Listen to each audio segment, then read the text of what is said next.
ইব্রাহিম আলাইহিস সালাম একদিন আজরাইলকে বলছে, আজরাইল, কোন নাফরমান পাপীর রুহু যে কবজ করো তুমি, তখন তোমার চেহারাটা কিরকম হয়, আকৃতিটা আমার এটা একটু দেখাও।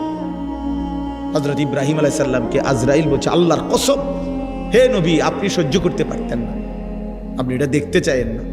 ইব্রাহিম আলাইহিস সালাম বললেন, না, আমার একটু হলেও দেখাও। তো আজরাইল এই বিভৎস আকৃতি, মানে নাফরমানের জান কবজ করার সময় উনার যে চেহারার আকৃতি হয়, এই চেহারাটা ধরে ইব্রাহিম আলাইহিস সালামকে দেখাইলেন। বিশ্বাস করেন, এই কিতাবে আছে, ইমাম কুরতুবীর কিতাব। ইব্রাহিম আলাইহিস সালাম একটা চিৎকার মাইরা বেহুশ হয়ে গেছে।